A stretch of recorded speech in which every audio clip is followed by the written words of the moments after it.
अवश्य पहा। रेसिपी आवडली तर लाईक करा, शेअर करा आणि सबस्क्राईब करायला विसरू नका।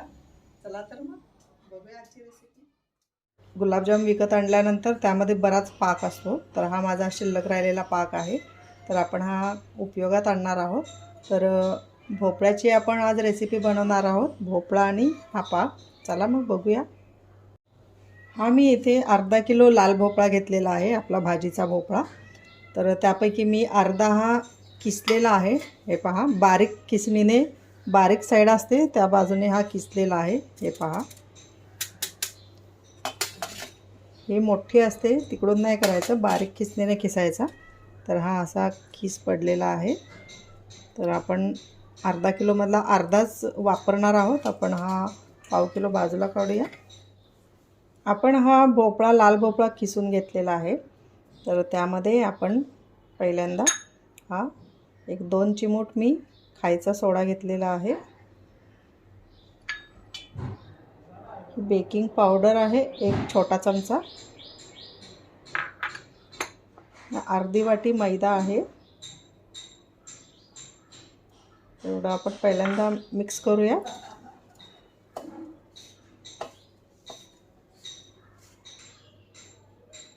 आपण यामध्ये 1 चमचा मिल्क पावडर घेतलेली आहे मी, मिक्स करूया। आता यामध्ये गव्हाचं पीठ मी अर्धी वाटी घेतलेलं आहे, परंतु यामधलं अर्धच घालणार आहे, लागेल तसं घालायचं आहे।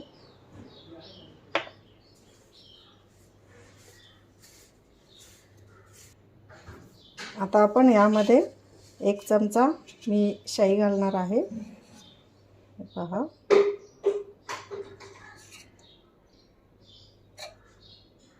ही 1 चमचा मी शाई घातलेली आहे आणि आपण आता ते मळून घेऊया।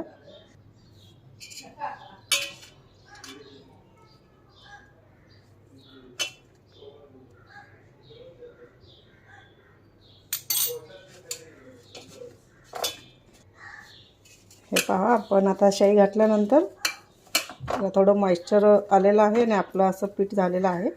आपण थोडंसं आता हे गव्हाचं पीठ घालूया यामध्ये आणि परत मळून घेऊया।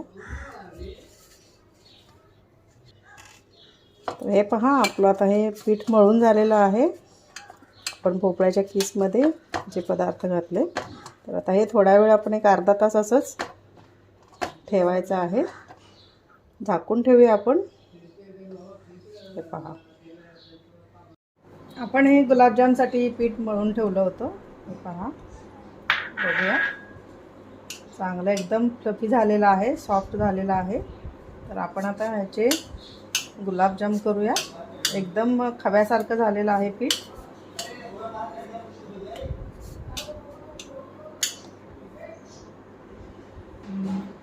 मी हे थोडे ड्रायफ्रूट्स घेतलेले आहेत, आपण गुलाबजाममध्ये हे ड्रायफ्रूट्स घालणार आहोत। तुमच्याकडे जे पण अवेलेबल असतील ते तुम्ही घेऊ शकता किंवा हे स्किप केलं तरी चालेल। आपण आता गुलाबजाम बनवूया। असं घेऊया पीठ आणि असं वाटीसारखं करूया, कारण आपल्याला यामध्ये ड्रायफ्रूट्स घालायचे आहेत। पहा,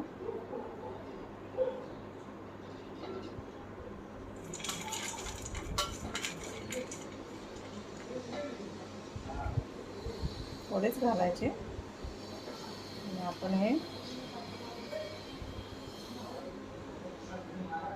पूर्ण झाकायचं आहे।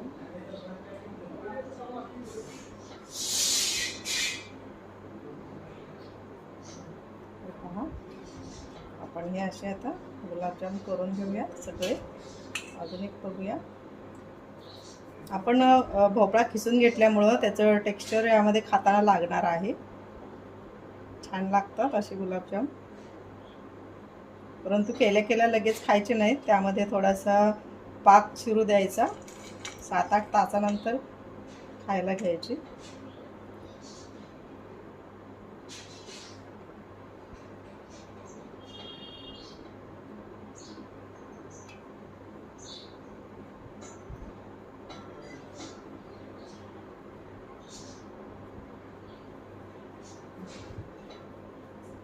हे पहा, अशा प्रकारे आपण आता हे सर्व गुलाबजाम करून घेऊया।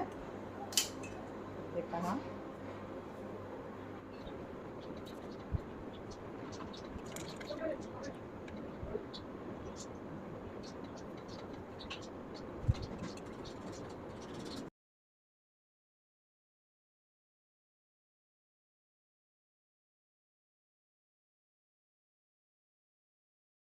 तर हे आहेत आपले गुलाबजाम। आता आपण कढई ठेवूया तळण्यासाठी आणि आपण तळून घेऊया।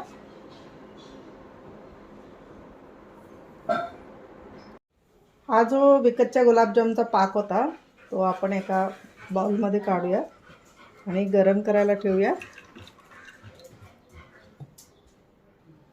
आपण पाकामध्ये मी थोडासा इसेन्स घालते, व्हॅनिला इसेन्स आहे। थोडीशी वेलची पूड घालते मी।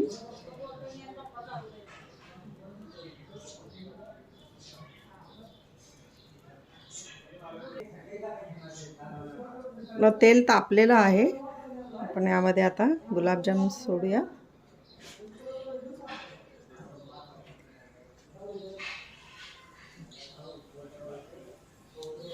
चारच आपण तळून घेऊया। हलवत राहायचे म्हणजे सर्व बाजूनी सारखं भाजले जातात, तळले जातात आणि एकाच साईडला मग करपत नाही। आपले हे गुलाबजाम तळलेले आहेत। आपण आता हे काढूया आणि आपण पाक गरम केलेला आहे, त्या गरम पाकामध्ये आपण हे टाकणार आहोत गुलाबजाम। आणि अशा प्रकारे जे पण तयार आहेत ते सर्व गुलाबजाम आपण तळून घेणार आहोत। हे पहा, मस्त दिसत आहेत।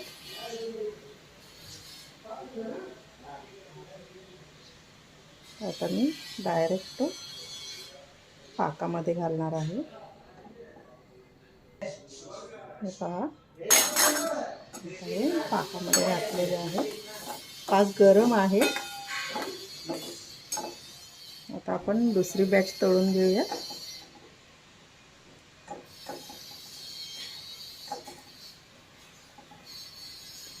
आपण आता हे सर्व घालूया त्यामध्ये।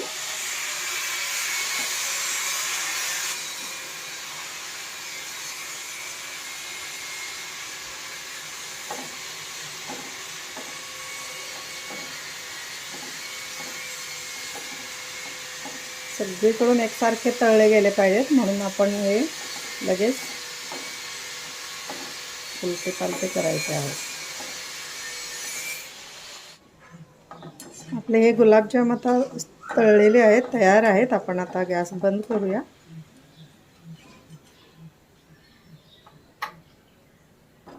हे पहा,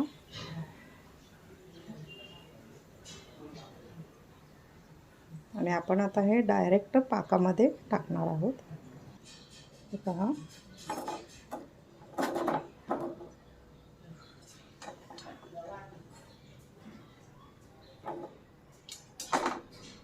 आता हे असेच पाकामध्ये आपण ठेवायचे आहेत आणि पाक त्यामध्ये मुरल्यानंतरच ते खायला चांगले लागतात। एक 4-5 तासानंतर आपण बघूया पाक मुरलेला आहे का। आपण आता असेच ठेवून देऊया। आपले हे गुलाबजाम बघताय आपण मुरलेले आहेत, तुम्ही असेही सर्व करू शकता। आपले गुलाबजाम तयार आहेत, हे पहा।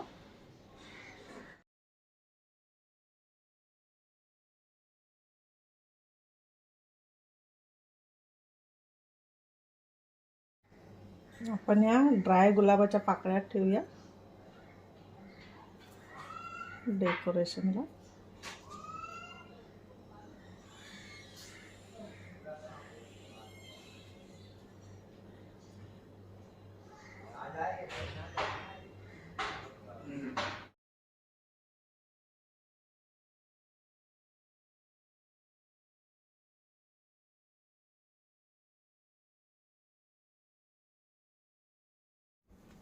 आपण आता हे गुलाबजाम साखरेमध्ये घोळणार आहोत।